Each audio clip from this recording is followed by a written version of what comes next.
Good evening mga Mimaw! It's me, your Mimaw Angel, na maghatid na naman sa inyo ng mga impormasyong may katuturan naman.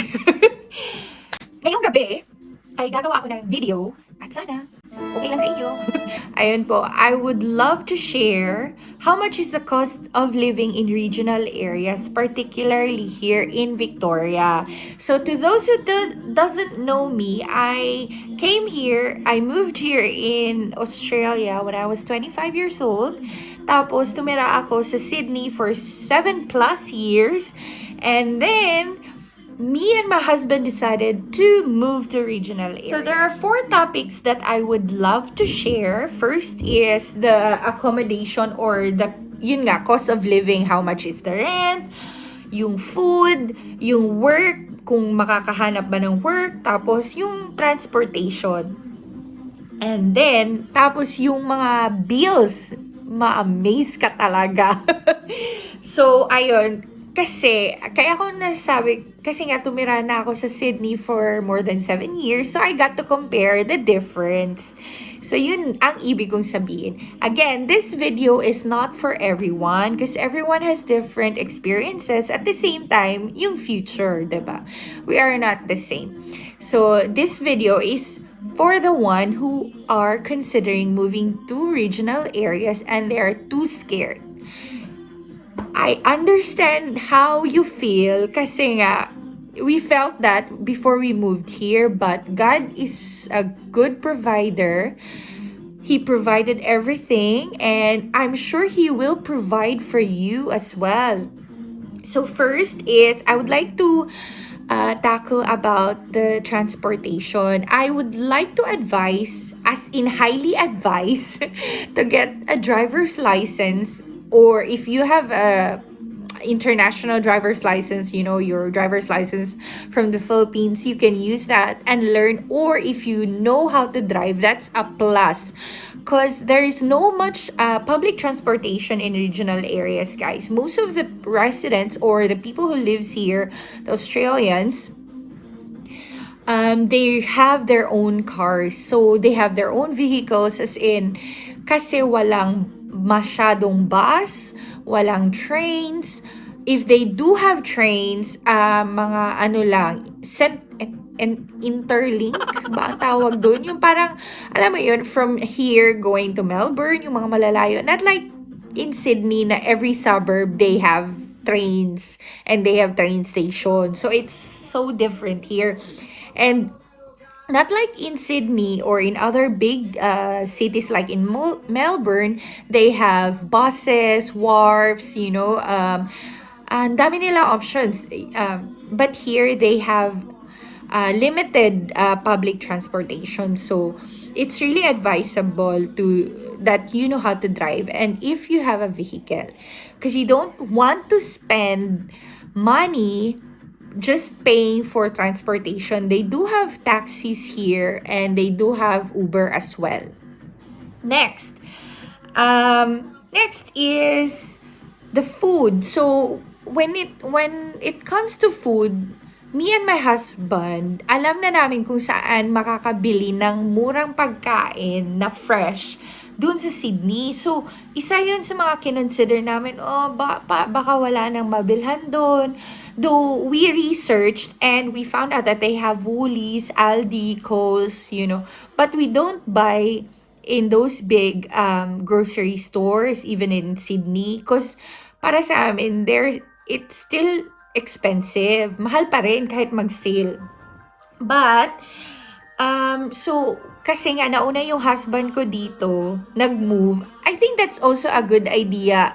Kahit if you're a couple, kahit isa lang muna ang mag-move para hindi masyadong nakatakot. So, yung isa, hindi mo na mag-resign para in case while naghahanap ng job yung husband or yung wife, meron pang income na pumapasok dun sa isang partner. But for those who are single, ibang situation naman yun. Anyway, so my husband found a fruit and vegetable shop na the same ang amount and prices if you are familiar in Flemington sa Sydney. So, ang saya namin, like we can buy 5 kilos of onion in one bag for $7. The same in Flemington. So, 'di ba, yung mga ganon, yeah, even though it's just $1 difference or $2 difference, it's still a big deal, because who will give you $1 here? Char or 10. Anyway, so ayun. In terms naman sa meat, nalungkot kami because there is no Chinese butcher shop around here. Mostly our Western butcher shops. I mean, Australian butcher shops. So, yung yung prices ng meat nila nag-range the same almost sa Woolies, Coles, or Aldi. Hindi kami bumibili doon masyado except sa chicken, whole chicken. Kasi nga, nakukuha din or binibenta na nila ng $3.50 a kilo. So, yun binibili namin. But other than that, kasi meron din kaming konting negosyo.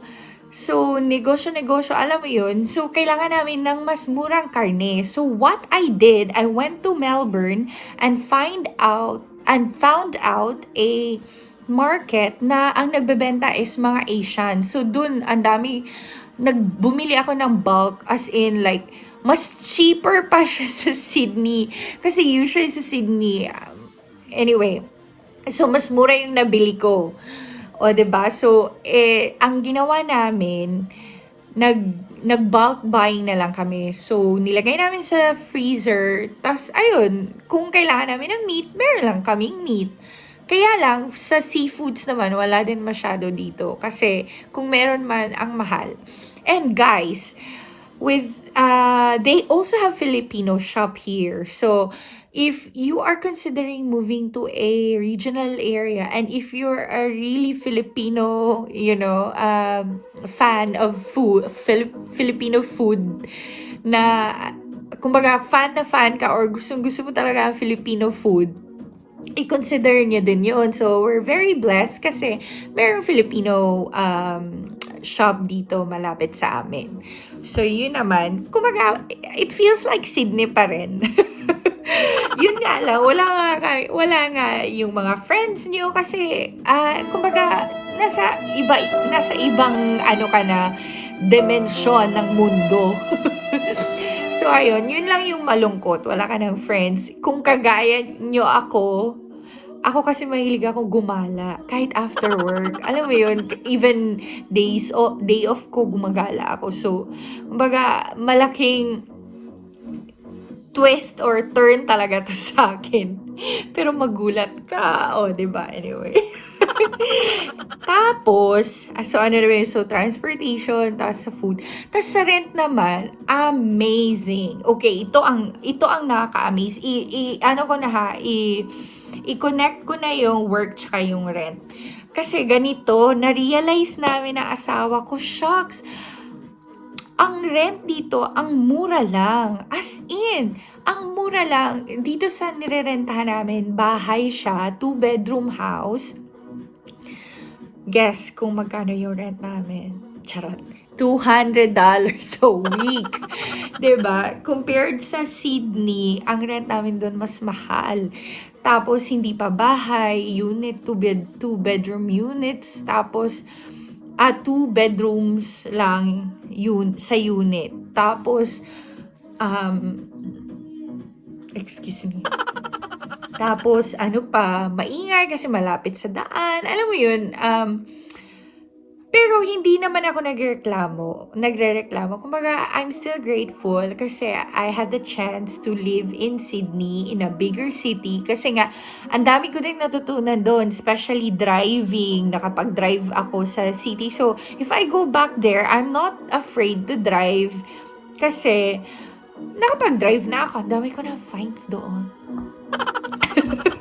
Anyway, so ayun. And also, if you're considering doing mortgage, as in, super affordable dito. Dito nga sa nirerentahan namin, actually, for sale din siya. And then, when we check the auction price, guess what? It's only $145,000 to $169,000. Though it's not a new house, but it's livable. I mean, kung simple lang kayo na tao, it's really very affordable. Though it's a bit far in the city, kasi nga, it's 25 hours away going to the city, but it's still okay. Kasi nga, ganun din naman tayo sa Sydney, 'di ba? Like ako, if I'm gonna check sa Google kung gaano kalayo yung biyahe ko sa going to work, it's only 15 minutes, but it takes me 35 minutes to reach work kasi nga dahil sa traffic, dahil sa ang daming, kumbaga, matagal din. So, unlike here, there's no traffic lights unless you're in the city proper. They do have traffic lights, but there's no much cars. There's no actually cameras. So, walang cameras. And you don't have, like, so, if I go to work, for example, if I go to work, it's 22 minutes away. So, it's 100 kilometers per hour. So, tuloy-tuloy lang yung takbo mo. And literally, dadating ka talaga after 22 minutes. So, not like in Sydney, 15 minutes nga going to my work, previous work, but 35 minutes yung biyahe ko, sometimes 45. And then when I go home after work, kasi until 3 yung work ko, so minsan, lucky na, swerte na kung dadating ako ng bahay ng, after 45 minutes travel. Pag 45 minutes lang yung biyahe ko, ibig sabihin, 10 minutes before 3 o'clock, nag-clock out na ako. Kasi we're allowed to do that. Kumbaga, early out, pero bayad pa rin. So, yun yung ginagawa namin. But if I clock out exactly 3 o'clock, so yun, umaabot na ako ng 55 minutes travel. Imagine, that's only 15 minutes, but it will take me 55 minutes. Kasi nga, dahil sa traffic, ang dami ng kotse. You have to be very attentive while driving. So, you have a lot of things to consider. So, yun yung difference na, parang, no, sorry to say, pero hindi ko nami-miss yun, promise. Parang, this is like, relaxation, yung ganon. So, ayun. Next is, sana ba? Yung work. So, yung work naman, eto, di ba sabi ko, i-connect ko. Ang na-realize din namin ng husband ko, if you are working here, you get the same pay. Like, the same sa Sydney. Kaya ko alam yun kasi I already got a job and they already gave me an offer. Or, offer talaga? Feeling kate. Hindi. Ay, ibig ko sabihin, they already gave me a contract. So, yun. Ang nangyari pa, mas malaki pa yung rate ko dito compared doon. Please don't get me wrong, okay? I'm not bragging or I'm not being, ang tawag dyan, mayabang. Char.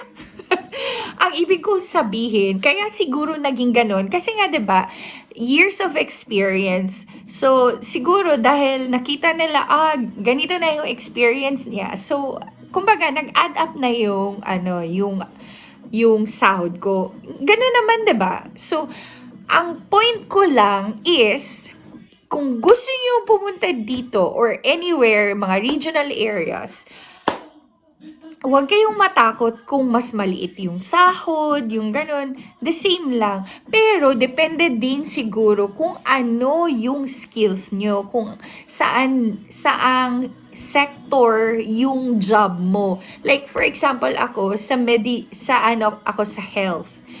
So, in Sydney, I was an assistant in nursing. Here in Victoria, they call AIN as PCA, Personal Care Assistant.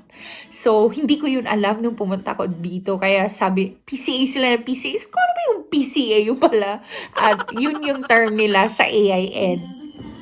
So, ayun, so imagine if God willing, no, if hindi lang to para sa amin, kahit sino, like, I'm sure yung mga tao dito, yung may mga mortgage na, relax lang, kasi, they're earning at the same time, yung cost of living is not too high. Kasi nga, mura lang yung bahay, so, madali lang nilang ma-paid off. Or kung hindi man, hindi masyadong mabilis yung pacing. Tapos kung magre-rent ka naman, hindi din, kumbaga mas ma-enjoy mo yung, kasi dito, wala kang masyadong mapupuntahan, wala kang masyadong friends, unless you're very friendly. Charot.